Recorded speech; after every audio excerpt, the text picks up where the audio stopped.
Hello everyone and welcome back to my channel. And आज की video में हम लोग पढ़ने जा रहे हैं total cost of inventory. Last video में हम लोगों ने टोटल कॉस्ट ऑफ इन्वेंट्री की कैलकुलेशन सीखी थी। आज की वीडियो में हम लोग सीखेंगे जब एक फैक्ट्री में उसके मैनेजर को प्रपोजल मिलता है डिस्काउंट का कि आप ज्यादा क्वांटिटी में खरीद लो या फिर एक बार में ऑर्डर दे दो ज्यादा क्वांटिटी का तो आपको डिस्काउंट मिल जाएगा, सस्ते प्राइस पर सामान मिल जाएगा। तो उस केस में हम टोटल कॉस्ट ऑफ इन्वेंट्री निकाल कर किस तरह से डिसीजन लेते हैं कि हमें प्रपोजल एक्सेप्ट करना चाहिए या नहीं करना चाहिए। तो चलिए वीडियो स्टार्ट करते हैं।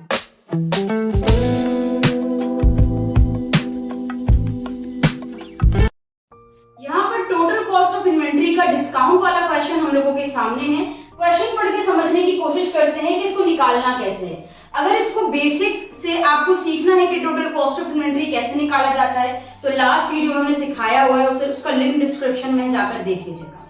तो चलिए यहाँ पर देखते हैं क्वेश्चन क्या कह रहा है। A factory buy and uses a component for production at 10 per unit. एक फैक्ट्री है वो अपने यहाँ प्रोडक्शन के लिए जो सामान खरीदती है वो 10 रुपए पर यूनिट के हिसाब से खरीदती है।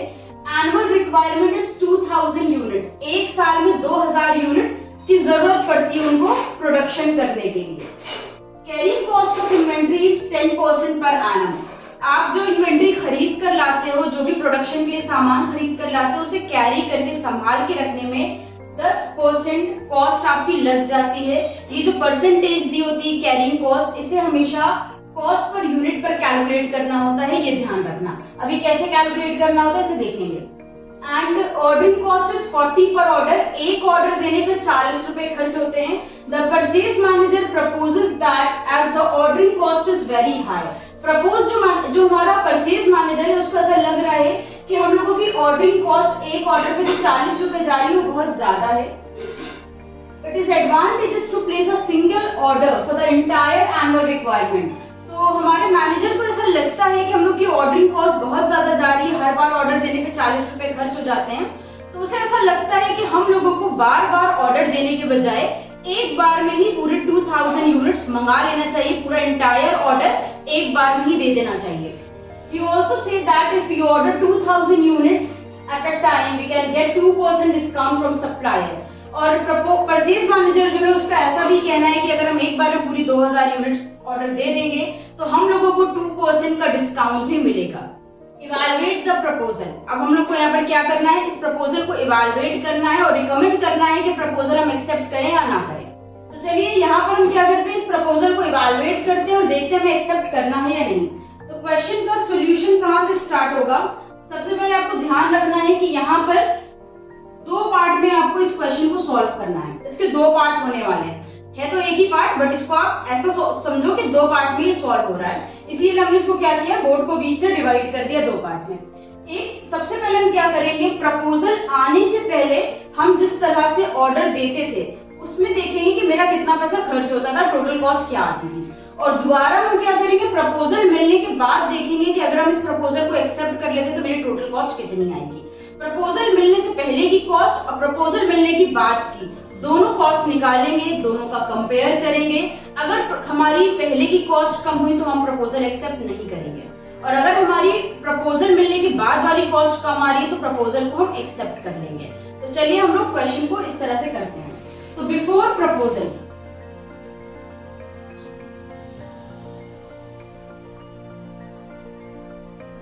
प्रपोजल मिलने से पहले का जो कंडीशन है वो इधर सॉल्व करेंगे और यहाँ पर हम सॉल्व करेंगे आफ्टर प्रपोजल, यानी प्रपोजल को जज करेंगे, इवैल्यूएट करेंगे।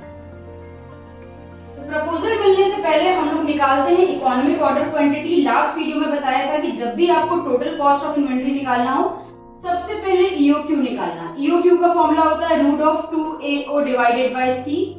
अब यहाँ पर हम वैल्यूज पुट करते हैं, 2 की प्लेस पर 2 रखा। A का मतलब होता है एनुअल रिक्वायरमेंट। क्वेश्चन में दिया है एनुअल रिक्वायरमेंट इज 2000 यूनिट्स, तो यहाँ पर हम 2000 रखेंगे।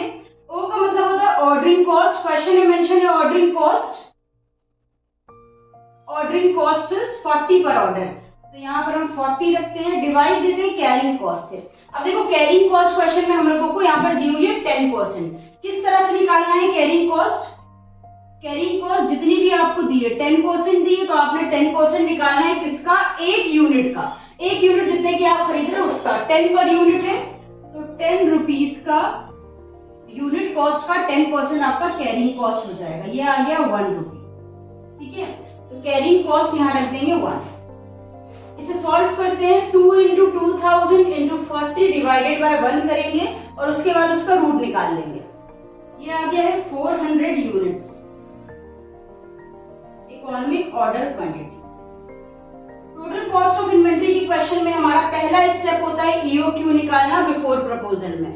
ईओक्यू का मतलब होता है एक बार में हम कितनी क्वांटिटी का ऑर्डर देते हैं, तो एक बार में हम 400 यूनिट का ऑर्डर देते हैं। जब ईओक्यू आ जाएगा तब हम निकालेंगे नंबर ऑफ ऑर्डर्स, एक साल में हम कितने ऑर्डर देते हैं। नंबर ऑफ ऑर्डर के लिए क्या करना है आपको, एनुअल रिक्वायरमेंट जो है आपकी उसमें डिवाइड दे देना है ईओक्यू से, बहुत सिंपल सा है। तो एनुअल रिक्वायरमेंट है एक साल में 2000 यूनिट्स की जरूरत पड़ती है हमारी फैक्ट्री में, और एक बार में हम 400 यूनिट्स का ऑर्डर देते हैं।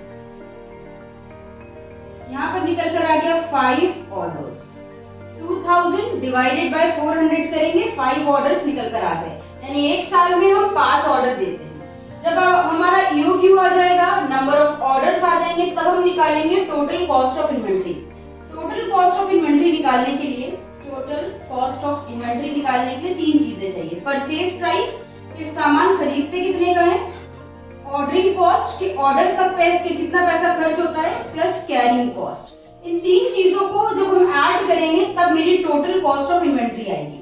परचेज प्राइस क्या होगी, देखिए 2000 यूनिट्स हम लोग एक साल में खरीदते हैं और 1 यूनिट हमारी है 10 रुपए की, दोनों को मल्टीप्लाई कर देंगे, आ जाएगी परचेज प्राइस 2000 इंटू 10। ठीक है, तो 2000 इंटू 10 करेंगे, यानी हमारे 20,000 रुपए खर्च होते हैं मटेरियल को खरीदने में। परचेज प्राइस आ गई। अब हमें निकालना है ऑर्डरिंग कॉस्ट। ऑर्डरिंग कॉस्ट बहुत ही सिंपल है, हम एक साल में 5 ऑर्डर देते हैं और एक ऑर्डर पे 40 रुपए खर्च करते हैं, तो number of order multiply by ordering cost per order, 5 into 40 करेंगे, 200 आ गई हमारी ऑर्डरिंग कॉस्ट। उसके बाद हमें निकालना है कैरिंग कॉस्ट। तो carrying cost, total carrying cost जो होती है उसको निकालने का फॉर्मूला होता है EOQ divided by 2 into carrying cost. EOQ मतलब आप एक साल में कितना ऑर्डर देते हो उसमें डिवाइड दोगे 2 से। तो देखिए हम एक साल में 400 यूनिट का ऑर्डर देते हैं, जब 400 में हम 2 से डिवाइड देंगे तो कितना आ जाएगा 200, और कैरिंग कॉस्ट हमारी कितनी है 1 रुपीज, यहाँ पर रखते हैं 1। 200 इंटू 1 कितना आएगा 200। इन तीनों को हम ऐड करेंगे, 20,000 प्लस 200 प्लस 200, ये हो गया 20,400। तो ये निकल कर आ गई हमारी 20,400 total cost of inventory proposal मिलने से पहले की। अब हम देखते हैं कि प्रपोजल मिलने के बाद मेरी टोटल कॉस्ट ऑफ इन्वेंट्री कितनी आ रही है। देखिए हमने आपको बताया था कि बिफोर प्रपोजल 3 स्टेप में क्वेश्चन सॉल्व होगा। सबसे पहले ईओक्यू निकालेंगे, ये मेरा फर्स्ट स्टेप होगा, देन नंबर ऑफ ऑर्डर्स, और उसके बाद थर्ड स्टेप में टोटल कॉस्ट ऑफ इन्वेंट्री निकालेंगे। यहाँ पर भी हमको सबसे पहले चाहिए है economic order quantity. Economic order quantity का मतलब होता है एक साल में हम कितने ऑर्डर्स देंगे। तो प्रपोजल क्या मिला है, प्रपोजल मिला है if we order 2000 units at a time, अगर हम एक बार में 2000 यूनिट्स को ऑर्डर दें, ये हमारा प्रपोजल है। हमें एक बार में कितने यूनिट्स का ऑर्डर देना है, 2000 यूनिट्स का ऑर्डर देना है। तो आफ्टर प्रपोजल मेरा ईओक्यू हो जाएगा 2000 यूनिट्स, क्योंकि हमारे मैनेजर ने सजेस्ट किया है कि हमको कितना ऑर्डर देना चाहिए एक बार में 2000 यूनिट्स का, तो मेरा ईओक्यू हो गया 2000 units. Then number of orders कितने हो जाएंगे, number of order, number of order होता है annual requirement divided by EOQ. हम लोगों को साल में 2000 यूनिट्स की रिक्वायरमेंट है और हमारा ईओक्यू भी 2000 यूनिट्स है, दोनों को डिवाइड किया, निकल कर आ गया 1 ऑर्डर। अगर हम एक साल में 2000 यूनिट्स का ऑर्डर देते हैं तो हमें सिर्फ एक ही ऑर्डर देना पड़ेगा साल में, क्योंकि वही मेरी एनुअल रिक्वायरमेंट है। अब यहाँ पर हम total cost of inventory calculate करते हैं। देखिए थोड़ा सा चेंजेस किस चीज में होगा, हमारी जो प्राइस पर यूनिट है उसमें चेंजेस हो जाएंगे। प्राइस पर यूनिट में पहले जब हम सामान खरीदते थे तो 10 रुपए पर यूनिट के हिसाब से खरीदते थे। हमारी पहले कॉस्ट पर यूनिट कितनी आती थी, 10 रुपीज आती थी। बट अभी हमें प्रपोजल मिला है कि हम अगर एक बार में 2000 यूनिट्स का ऑर्डर देते हैं तो हमें डिस्काउंट मिल जाएगा 2% का। तो यहाँ पर जरा 2% माइनस करिए, 2% ऑफ 10 रुपीज। 10 रुपए का पहले खरीदते थे, 10 रुपए का 2% यानी 0.2 माइनस करा तो कितना हो गया 9.8। तो जो सामान हमें पहले 10 रुपए का मिलता था वो 9 रुपए 80 पैसे का मिलेगा। जब मेरी परचेज प्राइस चेंज होती है तब मेरी कैरिंग कॉस्ट भी चेंज हो जाती है। तो यहाँ पर कैरिंग कॉस्ट कितनी हो जाएगी? कैरिंग कॉस्ट क्वेश्चन में दी है 10% पर आना, 10% पर आना, और इसे हमेशा हम निकालते हैं परचेज प्राइस पर। परचेज प्राइस है 9.8, 9.8 का 10% निकालेंगे, ये आ जाएगा निकलकर 0.98। तो हमारी परचेज प्राइस पर यूनिट भी चेंज हो गई है और कैरिंग कॉस्ट पर यूनिट भी चेंज हो जाएगी जैसे ही हमें डिस्काउंट मिलेगा। अब हम टोटल कॉस्ट ऑफ इन्वेंट्री निकालते हैं। टोटल कॉस्ट ऑफ इन्वेंट्री निकालने के लिए हम लोग को 3 चीजों की जरूरत है, total purchase price, total ordering cost, total carrying cost.